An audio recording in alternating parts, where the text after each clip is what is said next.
Welcome to a spiritual or philosophical critique.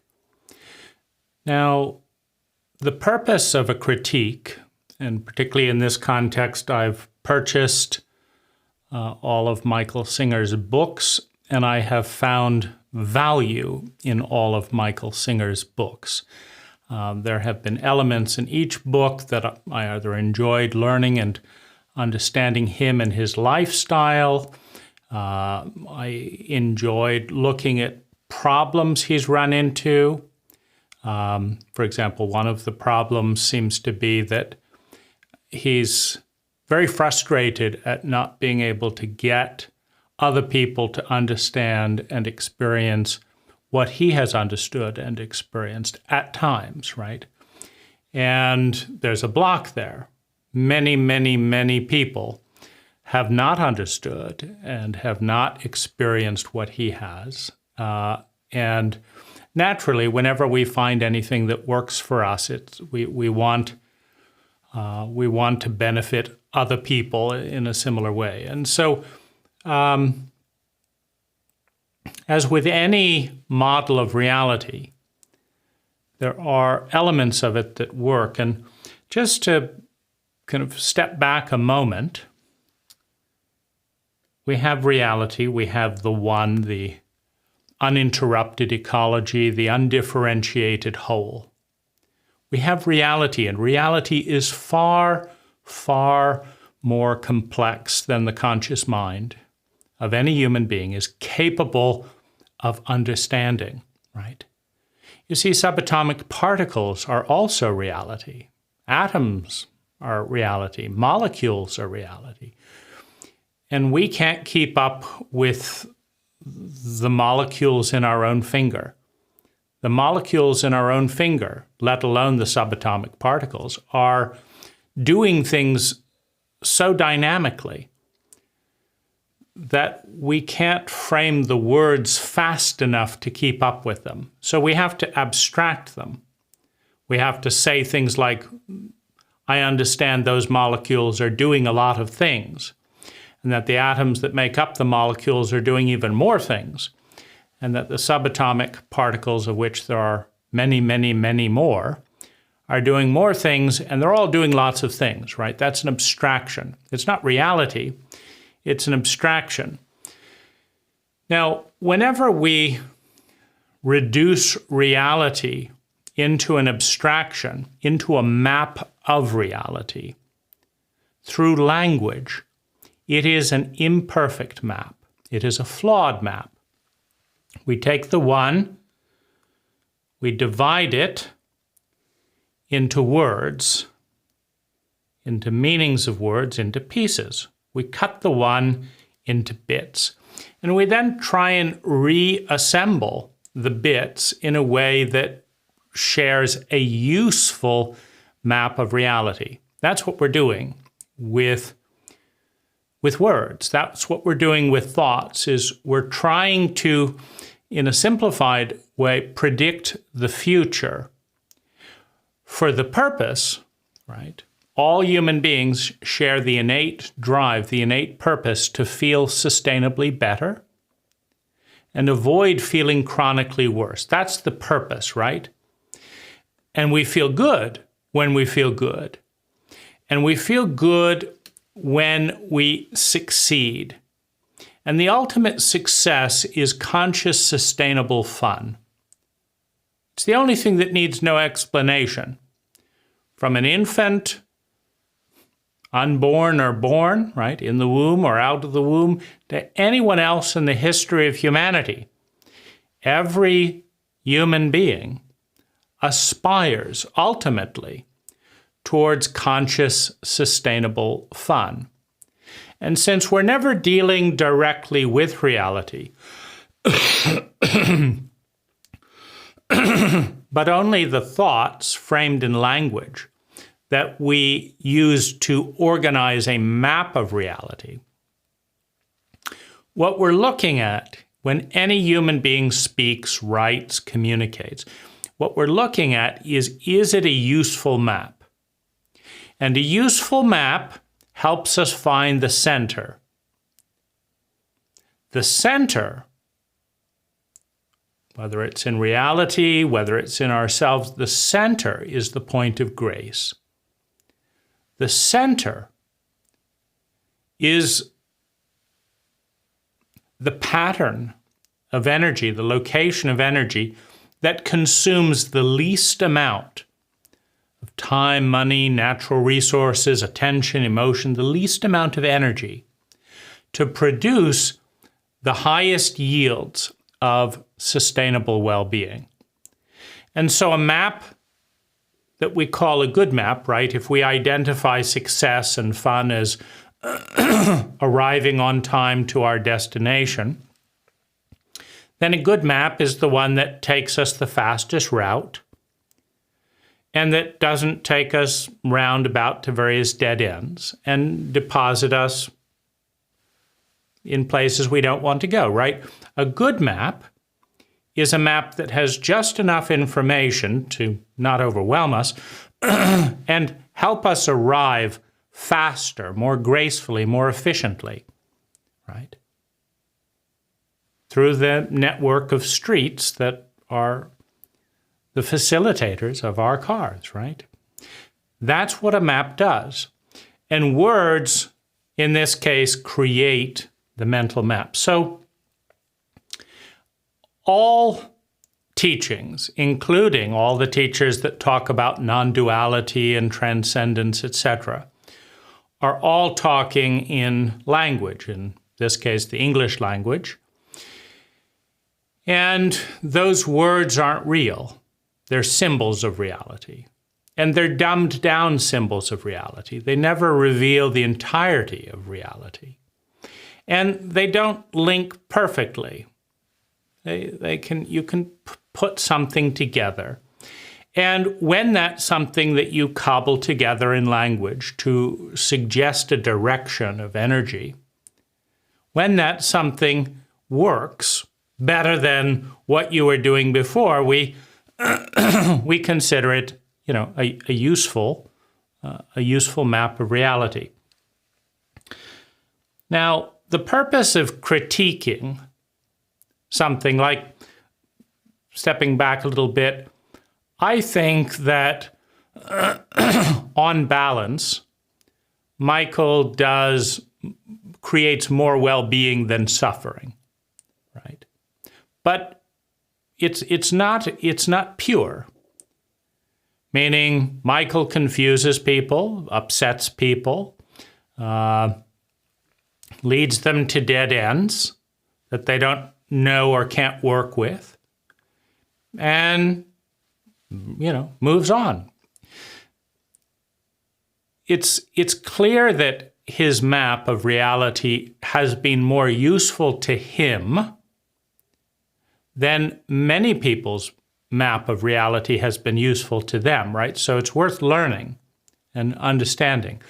It's also clear that many people benefit, as I have, from finding a relationship with some of Michael's ideas. And it's also clear, because we're talking about language, that whether it's me or Michael or anyone else, that the symbol of reality is imperfect. And so we know we're dealing with a flawed system when we're dealing with language. And we know that all thoughts are on the foundation of language. You cannot think a single thought without words. And so what we'll be looking at is some of the areas where the maps may not work. And I think a good purpose, right?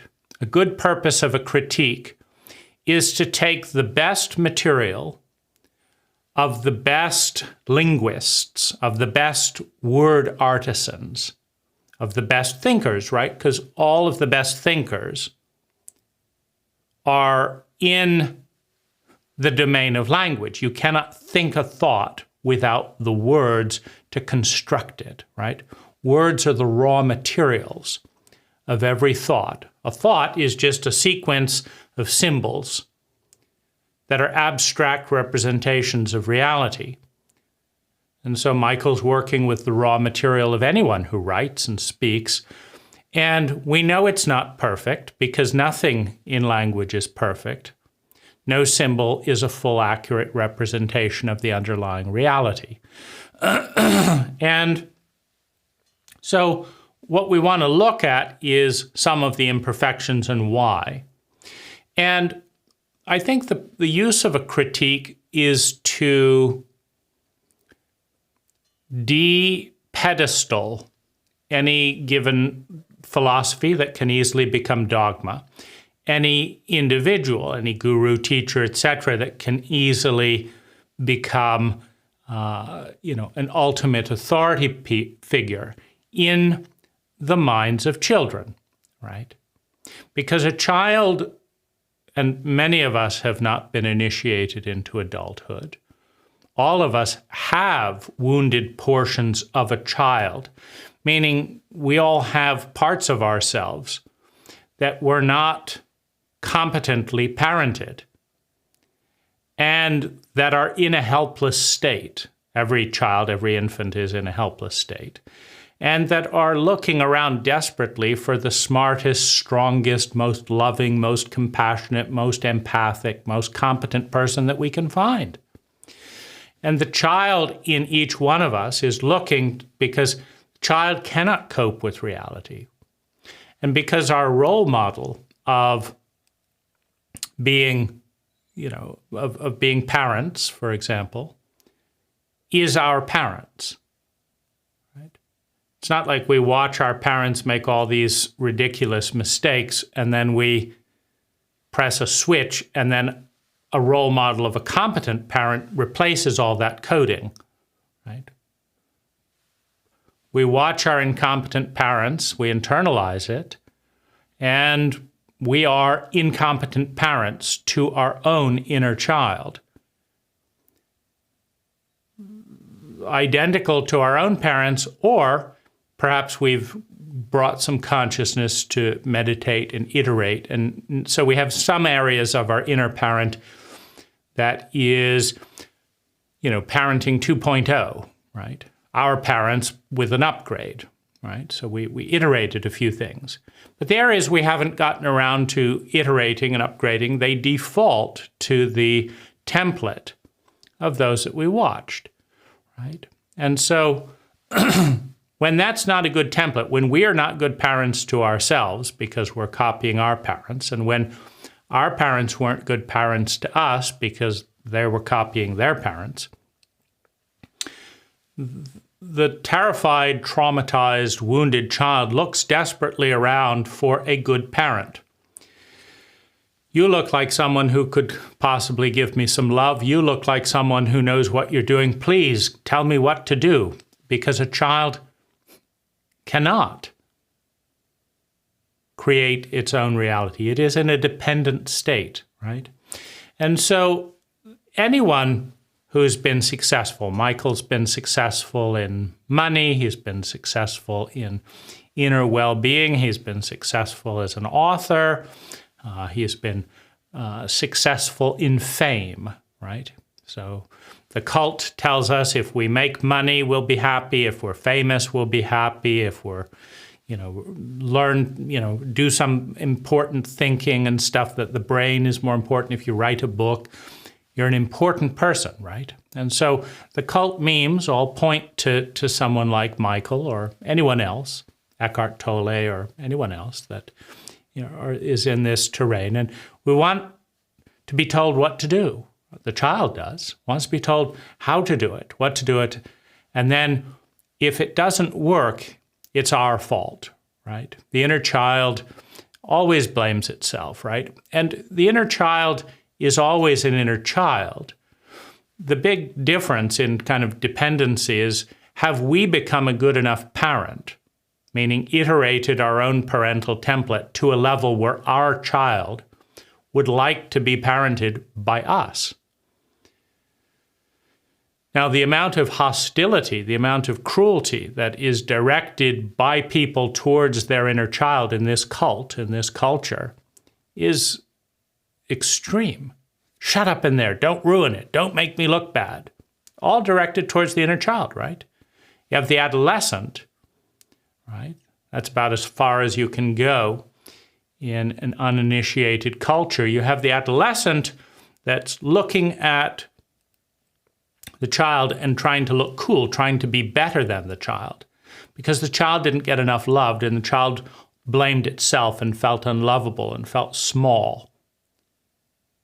The adolescent doesn't want to have that reality. It wants to be better than the child by dissociating, not by loving. Adolescents don't know how to love. They dissociate from the parts of themselves that they don't know how to love and that the cult does not know how to love. And they then look for answers. They then look for answers, and so maybe you'll be able to love me and do this. And so in that vein, there are people that, first of all, they look for the most competent parent, as however they can filter it, and they'll pick on someone. Maybe it'll be Oprah, maybe it'll be Michael Singer, maybe it'll be a channel, maybe it'll be a pop star, a famous person. It's like, if I can just be like you, if I can just be a fan, right, and do this and that, then one day my life will work and I'll buy every book and I'll listen to every album and I'll do this and I'll wear your t-shirt and stuff like that. But then I want my life to work and I want to belong. Right, and so the problem in that vein, right, in that part of the cult relationship with a role model, is that it often doesn't work out, right? And they may say this: "I'm not your father, I'm not your parent," this and that, the other. But that's ridiculous, right? It's ridiculous because every traumatized child, in every human being who hasn't learned to parent and love that traumatized child, is looking for a parent and will project parent figure on whoever seems most likely to facilitate that role. That's what happens, right? And so you're not surrendering to what is or what's happening if someone in that role just says, well, I'm not your parent, I'm not going to own that, right? It doesn't matter. The regressed child in everyone that's trying to grow and trying to be doesn't stop looking for that, needing that, hungering for that, and can easily be caught up in the shortcomings of that parental figure. And to that extent, the healthy use of the adolescent is to critique whatever is the archetype, the authority figure, in human form. So that's kind of what this is. And so let's piece this together. And so this is a Sounds True interview on YouTube with Michael Singer. And so she's talking about the pandemic. And so let's kind of go through and then critique Michael's response. A lot of people are suffering right now. They would say they're suffering, whether it's economic challenges, health concerns, all kinds of fears related to the instability and unknown of the situation we're in. To begin, can you just talk directly to those people who are suffering in that way? What do you have to say during this time? The way I have always approached things is we live in two worlds, the outside world and the inside world. We live in So let's critique that. We live in two worlds, the outside world and the inside world. That is not our experience, meaning the outside world affects the inner world, and the inner world frames how we see the outer world, right? We know that. If I take a nail and drive it through Michael Singer's hand, he's going to be affected in his inner world. Now, how he is affected, right? He could just go limp and say, this person is going to hammer something through my hand. Or he might say, gosh, this person is intent on proving a point and I'm going to have a bloody hand. I'm going to run away, right? The reality is that whether it's Michael Singer or anyone else, if you get a nail and hammer it through his hand, it has impact on the inner world. And the reality is that what we think, what we feel, what we say, and what we do out of those thoughts and feelings has impact in the outer world. So if you have a flow of energy between these two distinctions, then how is it two worlds? Isn't it one world with just looking in different directions, right? It's one world, but we look inward and we look outward, right? And it's the mind that divides things, referencing the circle here. Before there is words of inner world and outer world, there's just one world. It's all interconnected. Before language, before thought.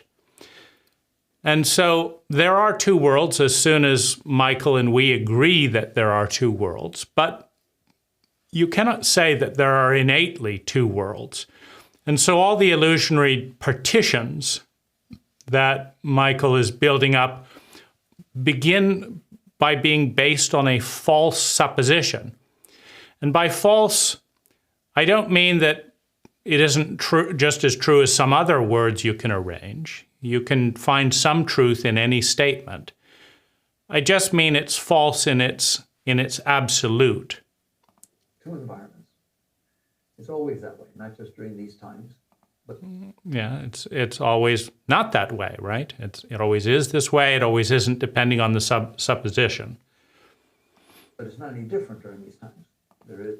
Now, he's saying it's not any different. Now, once you divide the worlds into two, you could say that it isn't, you can divide you can say there's an inner world and an outer world and they have nothing to do with each other. And you can say that while a tornado is going on.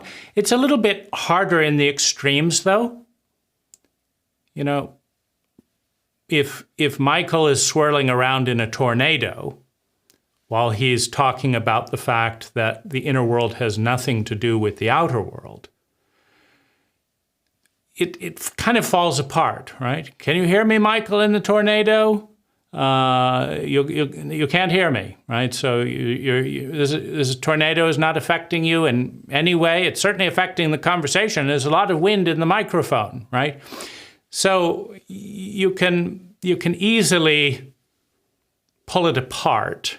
That's not necessarily that it's useful to pull it apart. It depends on the situation, right? If you're having a hard time criticizing yourself for not doing better when you're in a tornado, it may be more useful to have more empathy rather than to lecture yourself on the fact that there's no connection between the tornado and how you're feeling, when we all know that there is.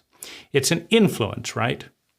Kind of like, if you're walking forward and somebody puts a 200-pound weight on your foot, or you're driving and someone puts the police put a shoe on your car, where you've got, it has a lot of impact. You might be able to rip the car up and drive with that shoe, but it's a very bumpy ride, and the ability to think peacefully while you're bumping up and down is much harder. It's not to say that you can't do it.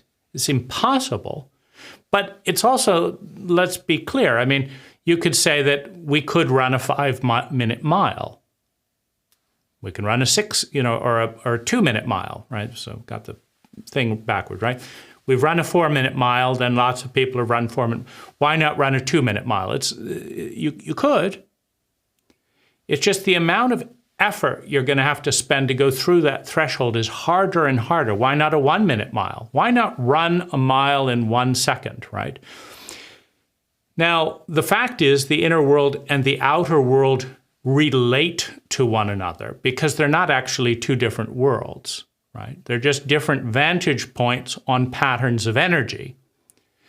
And so, if we're looking at the outer world, and the outer world is filled with influence, like, let's just relax and be silent in the middle of a heavy metal concert that's so loud it's hurting your ears. Well, some people can do that, right? Maybe Michael Singer is capable of that. But at what point, how about a nail in his head, right? Maybe one nail isn't enough to interrupt Michael Singer's meditation, maybe 2 nails, right? Probably sometime before he's dead, it would be enough to interrupt his meditation, at which point his argument that you're in complete control of your inner world, but not the outer world, falls apart. There's what is going on outside, and there's what's going on inside.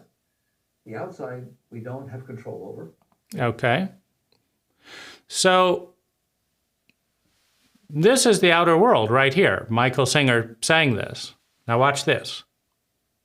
Some, but very Play and pause. And I call that control. Now, that's the outer world. So Michael's saying we don't have control of the outer world, and we do have control of the inner world.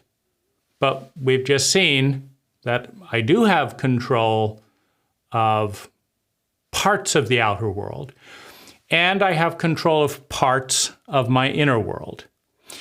I think a more useful map of reality is that nobody has control of all of their inner world, and nobody has control of all of the outer world, but that we all have control of some of our inner world, and we all have control of some of our outer world. it unfolds. The inside, we have complete control over. It's our mind. So we don't have complete control over it. Michael doesn't. I don't. You don't. I guarantee you that, we just start driving nails into Michael Singer's outer world, his body, that he's not, right? He's not his body. We just start driving nails in there.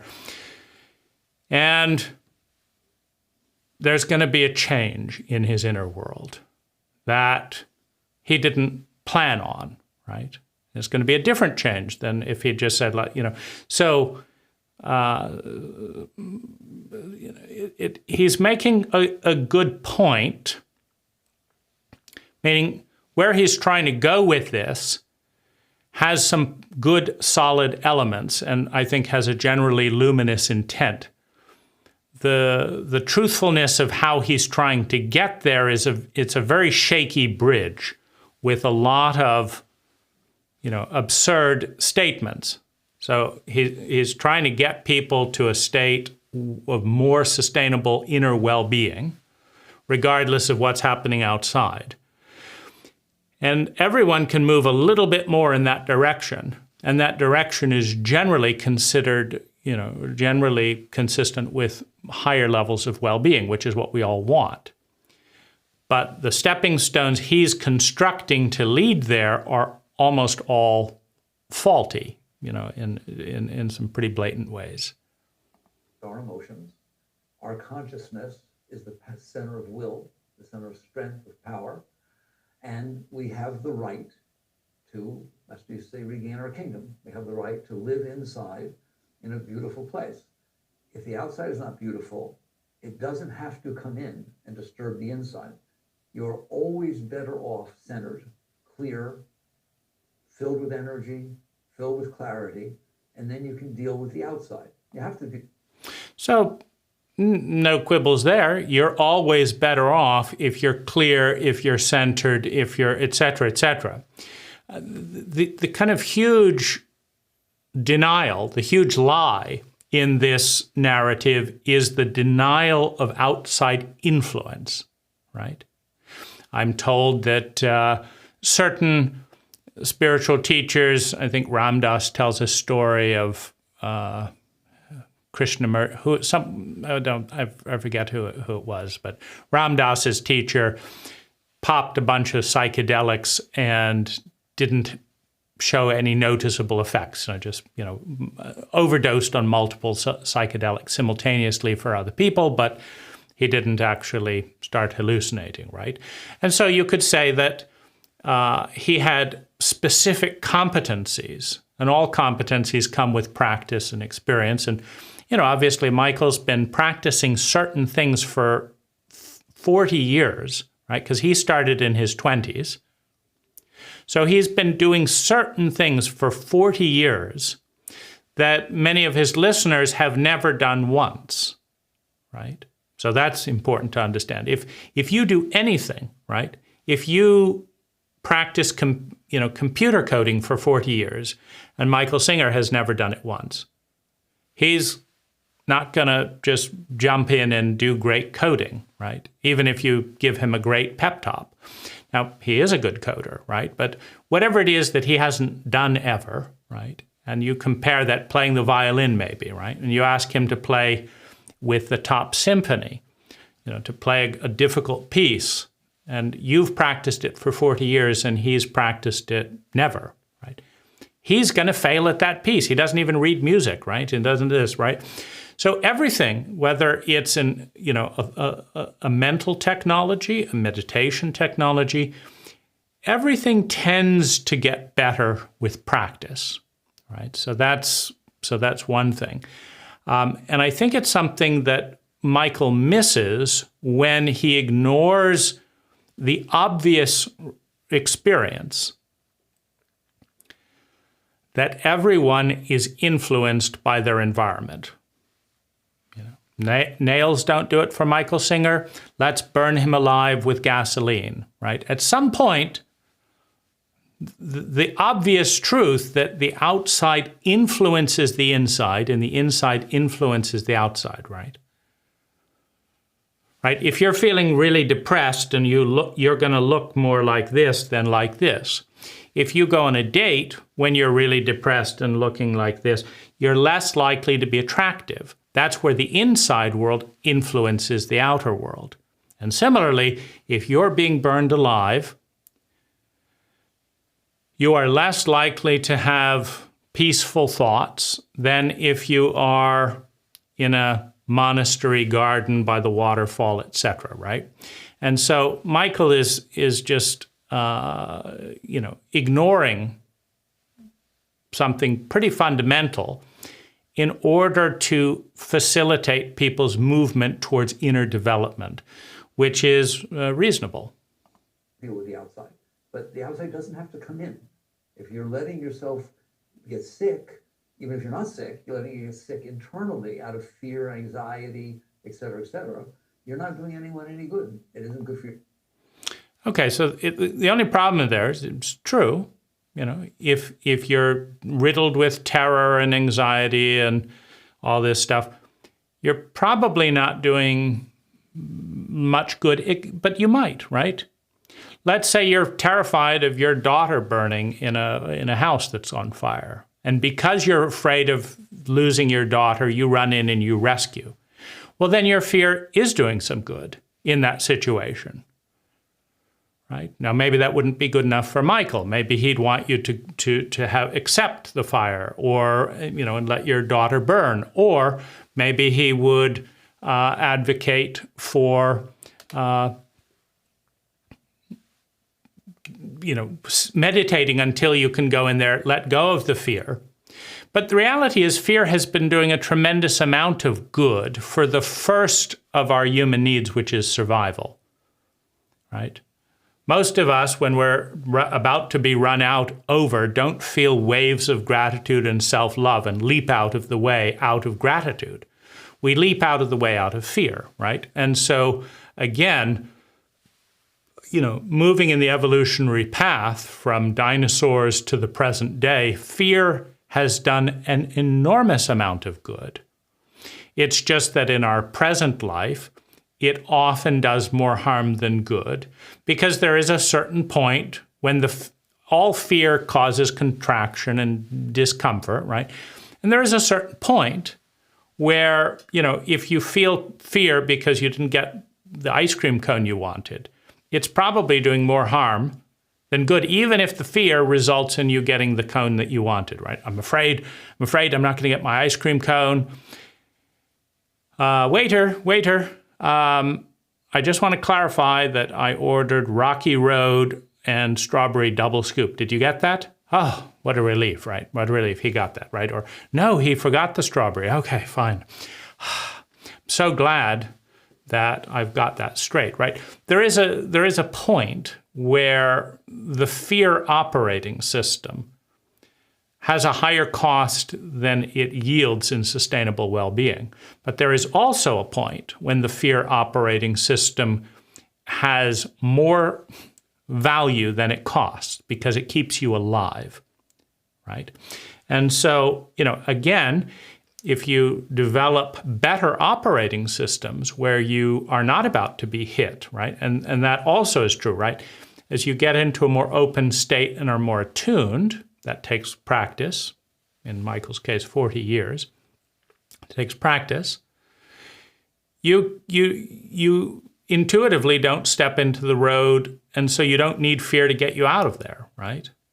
But fear is incredibly useful at helping us survive in sociopathic environments. For your health, it isn't good for the rest of the world. You can't, the rest of the people around you. So he's saying, the fear isn't good for the rest of the world. Much of the world wouldn't be here without the biological impulse of fear, right? They've actually done studies where pain is, because all fear is fear of pain. And they've done studies that monitor children who are born without any capacity to feel pain. And what they do is they run into walls and corners and start bleeding to death. And they think it's great because they don't feel anything. Now, their parents are terrified.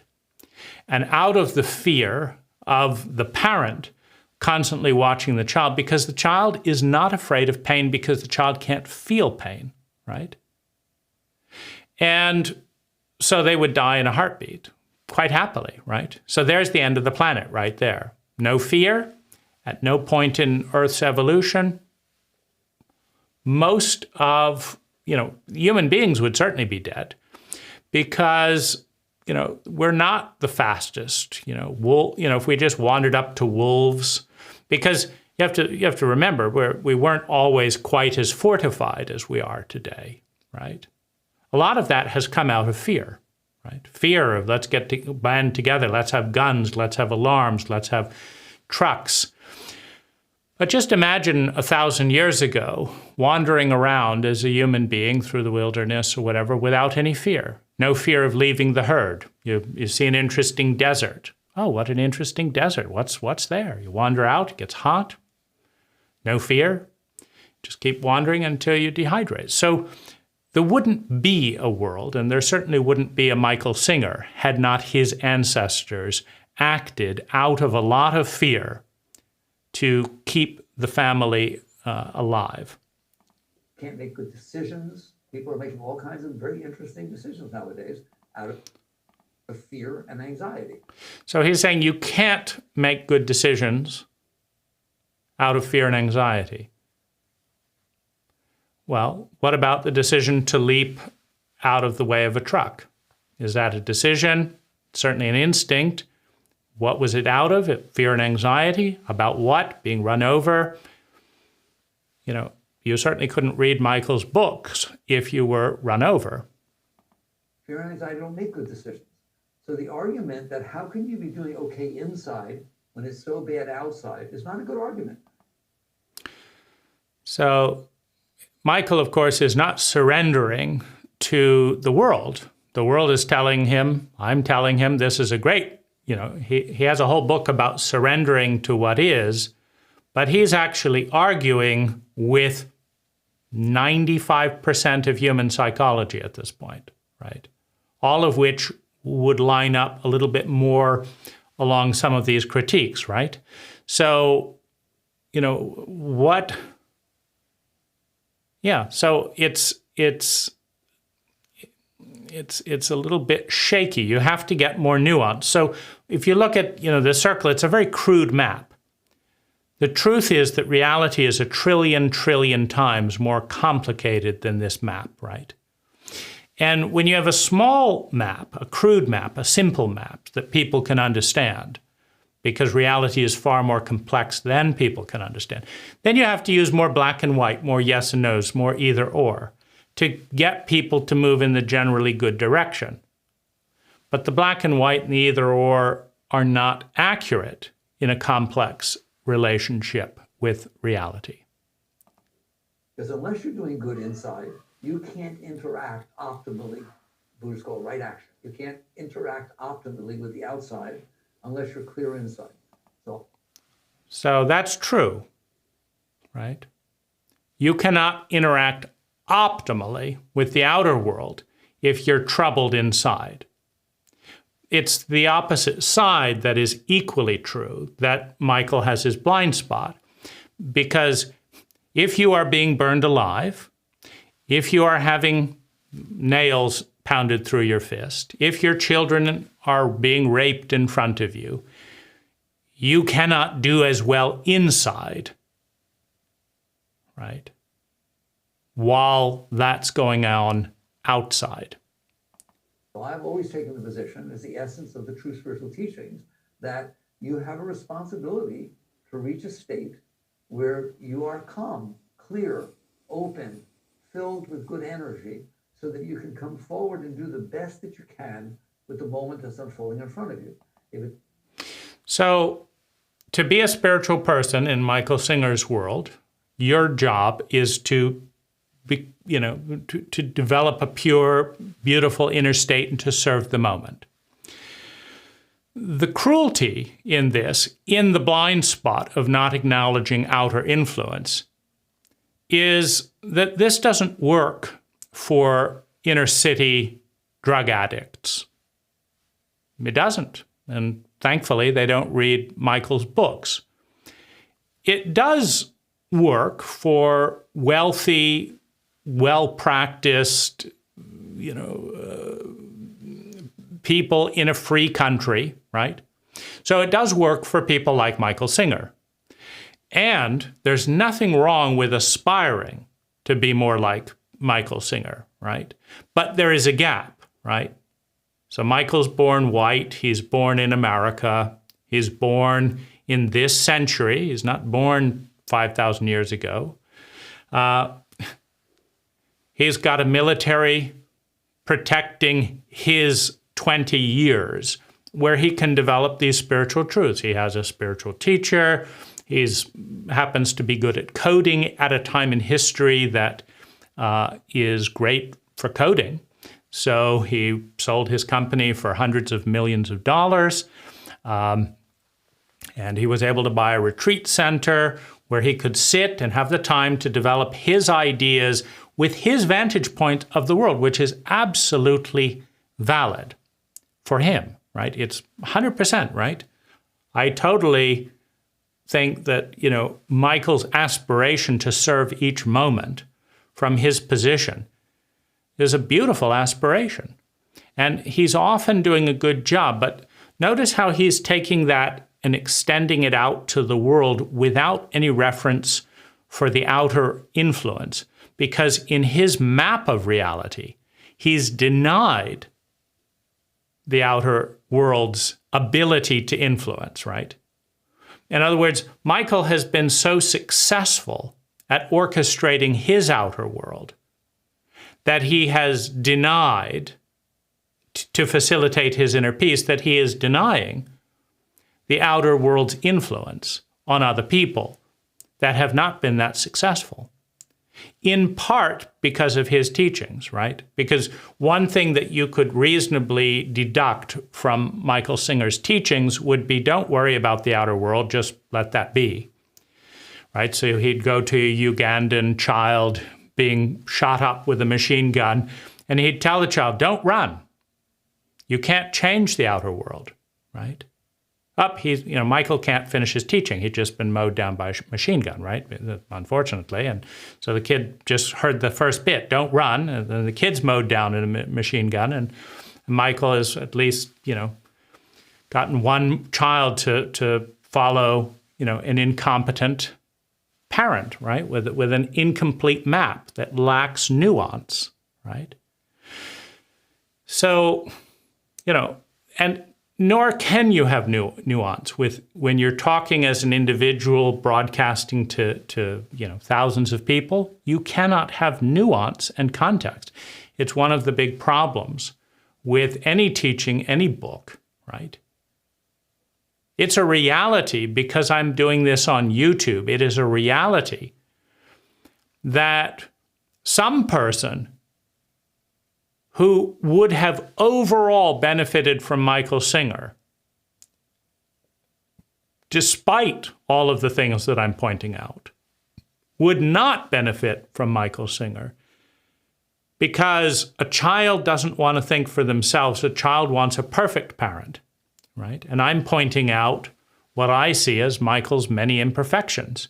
We could go into just as many imperfections about me, right? But that's not good enough for a child, right? The seeker, the child that's trying to find someone who knows what they're doing and copy them, be cared for by them, doesn't have the capacity to look at a teacher, a guru, a god, a deity, whatever, and say, they don't know what they're talking about there, but they could still be useful here.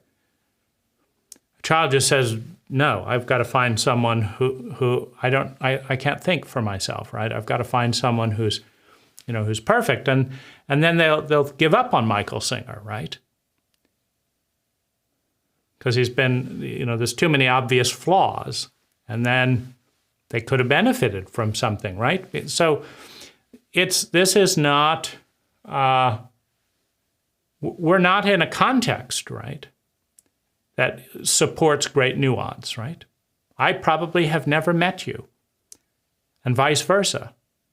And I've never met Michael, and Michael's not met most of his readers, right? And so this is a context that is rife for problems due to simplicity, right? I'm just dealing with one thing, which is the de-dogmatizing of a leader and the importance and the freedom that comes from doing so, that it's important to think for ourselves and look these things through.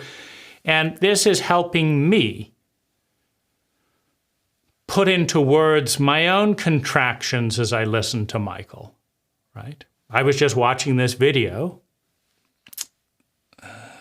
and it wasn't flowing for me. So I could just change the channel, but I find it useful because unfortunately with books and videos and stuff, there's no dialogue. So this is the closest thing that I can get to a dialogue with Michael Singer. I did write to Michael, and the post was slightly replied to by his assistant, right?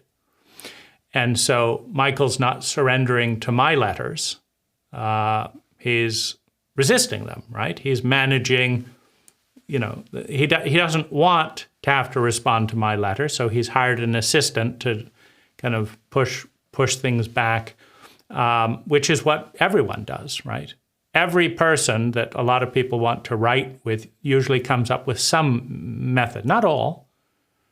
I mean, I have heard of some people with some fame and reputation literally making their way through thousands and thousands and tens of thousands of letters with their people and responding to them, but, not Michael. Michael is defending against that onslaught in order to have time to perhaps write his next book or, whatever it is.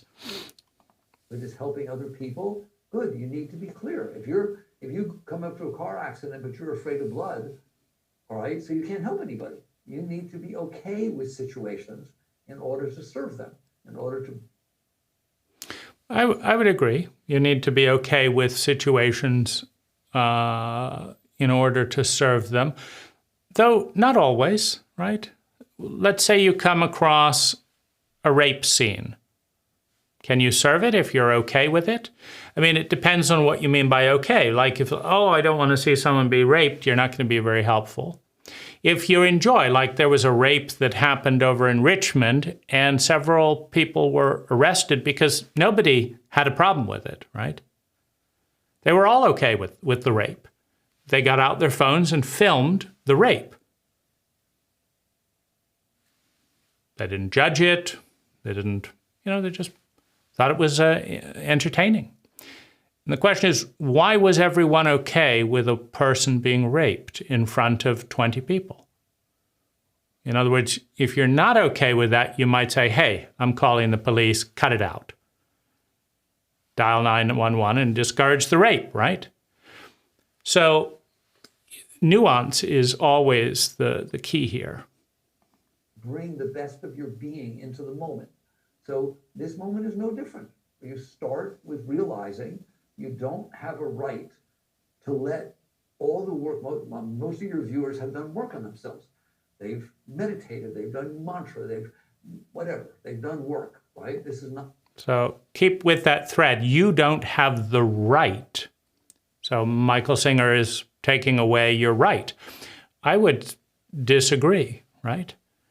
Anything that is happening, people have the right in the sense of the ability to do that, right? And Michael Singer has the right to tell you that you don't have the right. But that doesn't mean that you don't have the right. Reality isn't stopping what is. Everything that's going on, including people not approaching the moment with their best self, is allowed by reality. Reality isn't fighting that, but Michael Singer is saying we don't have the right to do that. There's a time to bear the benefit of those works. There's not a time to say this is different, I'm giving that up.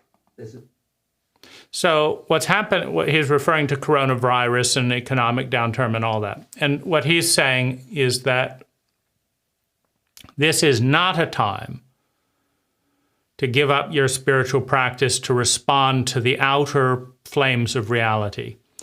Now, that's also on a continuum, right? At what point does Michael agree that you have the right? When you're homeless, do you have the right? When you're about to be homeless, do you have the right? Because sometimes the two personas of the survival persona and the meditative persona don't operate very well. Have you noticed that? When you're terrified and this and that, you just got to get through the day. But once you get through the day and once you pass the hurdle, now I can breathe, now I can meditate, right? Have you noticed that? I have, all the time, right?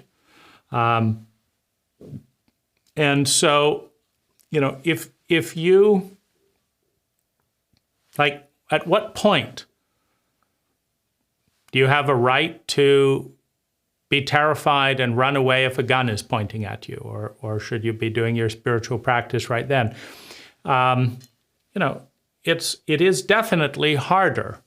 Meaning, what I would say would be kind of like this, that there is a gradient, right? There is an amount of pressure, it's down pressure, and maybe you can deal with 100 pounds of down pressure and maintain your posture, right? Maybe you can deal with 200 pounds. Maybe you can deal with 300 pounds. But there is a load of outer reality energy pushing towards you that you cannot maintain your position, that you collapse, that rather than this, you collapse and bow to the outer pressure, right? It's the same with being, maybe one person wants to push you to the left and you can stand your ground. Two people push you to the left, you can stand your ground. By the time 500 people are all pushing you to the left, you're not standing your ground, right? And, that can trigger a variety of different issues. At the same time, the more you practice meditation, the more you practice some of Michael Singer's techniques and the like, the more likely you are to be able to be in surrender, or at least in a centered place responding to that. But this is, by the way, why they segregate boxers of different weights. Like, you're a heavyweight boxer. They don't let lightweight boxers fight heavyweight boxers. You know why? It's because the outer world has impact on the inner world, like on everyone's inner world. If you saw the best heavyweight boxer going against the woman, the best male heavyweight boxer going to box the lightweight woman's boxer, it's going to affect you, the way you think. And it's going to affect the person that you're going to bet on, right? Who are you going to bet on? The lightweight woman against the best heavyweight male? The outer world is going to affect how you think about the outcome of that race. Now, Michael Singer could say, well, this doesn't apply to boxing, but I forgot to mention that. Or, he could do a whole host of different things. But one of the things that I think is important as we add nuance and complexity is just to be aware that when you have a very crude map of reality, the outer world doesn't control your inner world. That's crude, right? As we can see, there's lots of areas it does. There's a lot of room for misunderstanding. This is too real for me. I can't handle that. You have to be able to handle the moment in front of you. The alternative. So here's where we get into severe cruelty of the spiritual critic. Now, Michael is dealing with language, with words. He's not dealing with his transcendent self. The transcendent self doesn't speak in words, right? But, he's fixated on the fact that the discipline, the exercise of letting go, etc., has been very beneficial to him. So he's taking it to an extreme. You have got to be. Or what? You're not a spiritual person? You're not up to Michael Singer's standards, right? He can't surrender to your reality that you and most... In other words, how surrendered is it if Michael Singer can't surrender to 99.9% of human psychology that is not up to his standards, that you've got to be, right? That's the cruelty right there. You have got to be able to figure this out. Now, I know the feeling. I say that to, my employees or this or that. You've got to be able to do it. I don't care what you say. The customer is paid for this. You've got to figure it out, right? It's just not surrendering to say that. And it's incredibly cruel to people in far more pain than Michael Singer, with far less resources than Michael Singer, that they should live up to his standards. Is you can't handle it. Or if you can't handle it, you're of no use to yourself or anybody. If you can't handle it, you're of no use to anyone or yourself. I disagree. One of the uses you could be is to point out that we have to work together. Now, this is the antithesis of what Michael Singer is saying, but it is consistent with trauma literature. You cannot deal with trauma alone.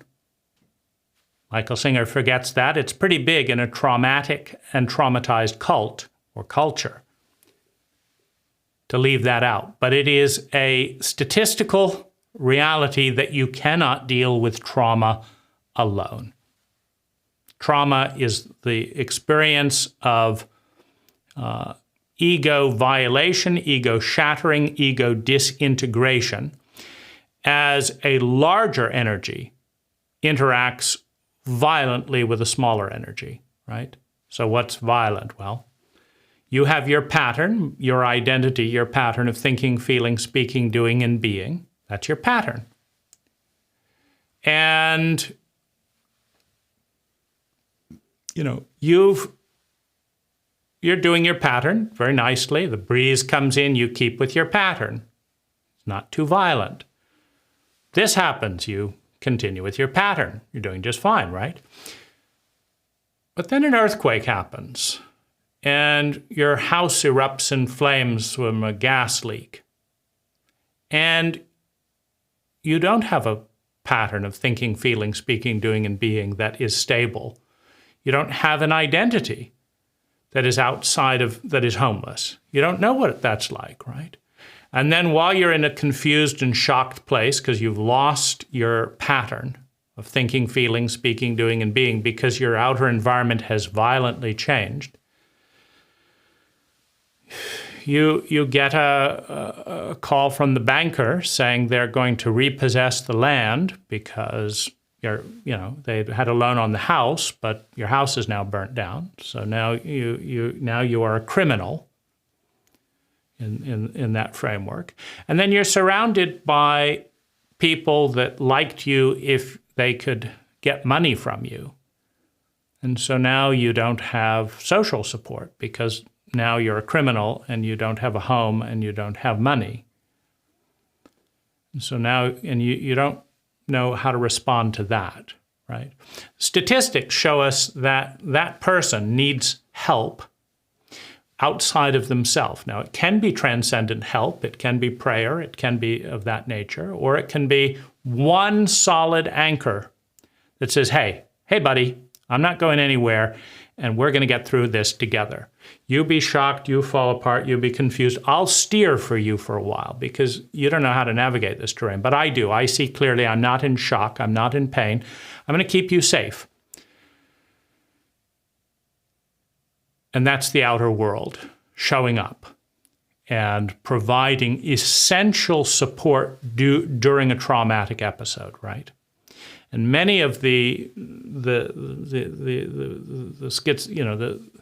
of the breaks with reality, schizophrenia, insanity, addiction, happened because that person never showed up. The outer world was not up to the job, right? And so what we might learn during COVID is that we are more interdependent than we are pretending in a highly individualistic cult, right?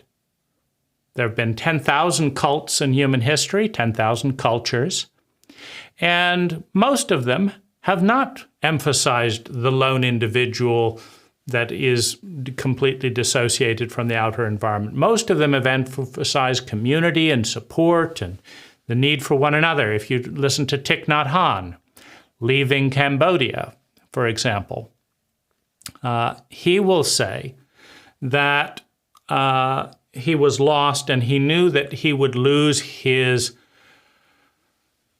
connection with self, his practice, unless he could form a sangha, because he was banished from Vietnam for stating that we don't want this war.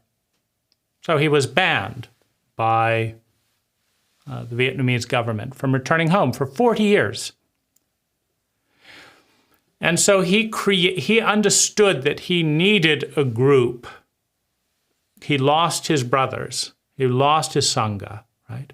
And you look at the statistics, and he talks about why he started taking disciples. He said people would come to his workshops, they'd get it, they'd go home in Western cult, and they'd lose it again. And so he created Plum Village and started because he understood that we needed support. We needed an environment that supported this. Now, Michael created that environment, and bravo to him, through buying acreage and building his cabin and doing various things like that, right? And Michael's holding everyone up to that standard. You're of no use to anyone. But I disagree. I don't think life has garbage. I don't think life has waste. Michael may not have any use for you if you don't live up to his standards. That's very normal. Plenty of parents, abusive and otherwise, have no use for a kid that doesn't get A's, who doesn't do this, who doesn't get that, regardless of their IQ, by the way. There are sociopathic fathers ignoring the IQ of their child, ignoring the fact that, the United States has 10% population with an IQ that is incapable of even getting into the military. The military rejects 10% of U.S. applicants that don't fit in that IQ that they can do something with. And Michael's going to tell those people, right, to live up to his standards as a computer coder and this and that and the other, or he has no use for them, right? Because Michael is not the entirety of reality, right? Michael doesn't speak for reality. He speaks for Michael. He has no use for people who can't transcend COVID, who can't meditate in a small house with an addict, right? Who can't think with the television blaring, right?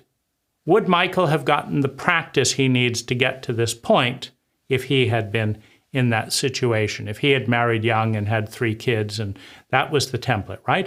It's hard to say. It's hard to say, but it's statistically unlikely. So there's a tremendous undertone of judgmentalism and not acceptance of what is in this language. Somebody else. So I start with the position, which I'm sure a lot of people have a lot of trouble with, that this is no different inside. You have a responsibility and an obligation for yourself, for your ability to serve others and to help the situation, to maintain a clear center inside. And basically, people know how to do that, but they're usually, when times get really rough, people have trouble. People have trouble and their mind. So he's assigning spiritual burdens and spiritual duties in his world. And he's doing that to himself, and he probably lives up to it, some of the time. Though I noticed that on his last tape, which he read in the last Audible book, he reads them, he had much less energy. Michael is tired relative to his first book when he read The Untethered Soul and Surrender and stuff. His body is getting tired, and his energy is less vibrant, right? Even in this video here, he's more vibrant than he was reading that Audible book. And that's because the outer reality does actually have influence on the inner world. I mean, it doesn't take that much energy to talk with enthusiasm, but he didn't, he's about 70% less energy reading that book rather than the other books. Mind takes over and their fears take over. And the discussion is, what use is that? The truths are still. So he's saying there's no use for people getting taken over by their fear and all that. I would say that life does not have garbage. Life does not have waste. And so one of the ways that you can measure intelligence is by how much waste does a person see? Because one person can look out at someone struggling in meditation and say, there's someone I can help. That's an opportunity for me to learn more. Well, then there's no waste. They have a use so that you can learn more helping them, right? Or you can look out of Michael Singer's eyes and say you have no value because you're not up to the meditative standard. There, you're sitting on a planet, spinning around in the middle of absolutely nowhere. It has not changed. The sun is 93 million miles away. It didn't get closer. Your nearest star is 4.5 light years. So this is one of Michael's other arguments in his latest book, which is that you're not your body, which is, of course, ridiculous. You're more than your body. That makes sense. But you're not your body, right? You're not limited to your body, right? So again, we're lacking nuance. But what Michael is saying is that you should feel great and be able to serve the moment while your house is being foreclosed on and while your children is home from school screaming and while the TV is on and you're getting fired because you're not able to work. You should be feeling peaceful because you haven't changed the distance with the sun. That's not the change, Michael. The change is child, house proximity, work, and just because I'm home with a screaming child, my boss still wants the same productivity as if I was in the office, which I'm not, right? And so, it would just be nice to have Michael acknowledge a little bit more of the reality of impact. Away, the whole universe is continuing to go about its business. You should have your mind and your heart in harmony with reality, and that is reality. You should have your mind and heart in harmony with reality.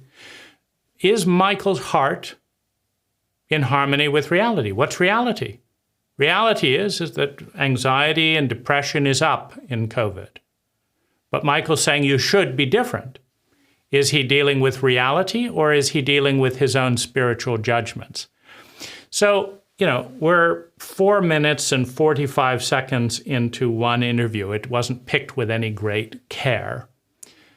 What I think is unfortunate is that many people will take on the judgments of their teacher, their admired people, their guru. They will take on the limitations, the simplicity, the judgments of Michael Singer. And they will go away feeling inadequate, that they're not performing as well as before the pandemic, as during the pandemic, which is the same thing as an athlete who is trying to break the world record for the shortest distance of the mile. And the athlete did very well last year when there was calm weather, but it just so happens that the test day has a 150-mile-an-hour hurricane against the athlete. It's not a tailwind, it's a headwind, right? So they're running into 150-mile-an-hour wind. And they're getting exhausted faster than last year. They're not even coming close to breaking the record they want to break. And there's Michael Singer saying the outer world has no impact on the inner reality. That's simply not true. But if you're trying to get to the state of peace with a blaring TV and a sugar-high kid and a depressed spouse that you did when you were on vacation in a good economy, et cetera, the year before, you will feel that there's something wrong with you because Michael tells you there is. Because you should be doing it like this or there's no use for you. And that's simply not true. To the degree that you accept reality, everything is going on exactly as it should be going on. And the question is, with awareness and with technology, can you make it a little bit better? Not perfect. Nothing in the conscious mind is perfect, but a little bit better than it was. And that's something we can usually do. Not always, but usually, with a little practice and a little attention, we can make something a little bit better. Not as good as it would have been without a coronavirus or without getting cancer or without being bankrupt, but better than it would be if we go out of our way to make it worse, right? Which is one of our impulses. We feel powerless to make things better, and we feel like if it's not perfect, if it's not up to Michael's standards, then might as well give up, right? It's not good enough, right? I just talked with a woman. She was adopted as a child, spent her whole life trying to be good enough. And she is one of the most amazing, good enough women I've ever met. But she's still got the residue of I'm not good enough, right? And Michael would say that it has no influence that she was adopted and that all that stuff happened, right? That she should just be able to feel as good enough as someone else who wasn't adopted, who wasn't into this, that this is all, and that she's not living up to his expectation. She should have, when in her 20s, she should have gone to the forest and, built a cabin and meditated and found a guru and all that. But, she missed her turning point, right? And so now her life isn't up to Michael's standards. So whether or not that's Michael's intent, whether or not it's how he means the words, I can guarantee you that people with shame will hear them that way, because they do. Because the shame part of me hears Michael's words that way. Now, understanding and talking this through, I can be a little bit more conscious. But I do not blame Michael Singer for not being good enough, for not talking clearly enough, for not doing even more than he already has, right? Michael has done the best he can with the cards given to him. And on balance, it seems to be having more positive impact than not on most of the people, including me. And that's wonderful. But it's not up to my standard, right? All this simplistic thinking, the lack of dialogue, the lack of critical analysis, the impatience that he has, that people don't get his point of view. He's very frustrated, if you watch his thing, like, why are people doing it? It's just bags of skin. It's just atoms. Why don't you get it, right? Just atoms, right? Well, maybe if those atoms were pounding nails into Michael Singer's skull or palms, maybe he'd get it. Maybe not. Maybe he'd be dead before he could get it, right? Because you're going to shock when you're suddenly put into jeopardy like that. So, he doesn't have to be good enough. And he's not useless because he's not perfect, right? He does what he can with the resources available. And he does better than most of us in some areas most of the time. And I'm sure he does worse than many of us in some areas most of the time as well, right?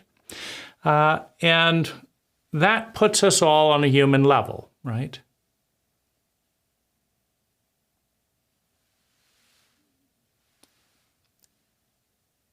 You doing the best you can to navigate this terrain is exactly what is needed. And that's exactly what you're doing. And that's what is. And that's what Michael is doing as well.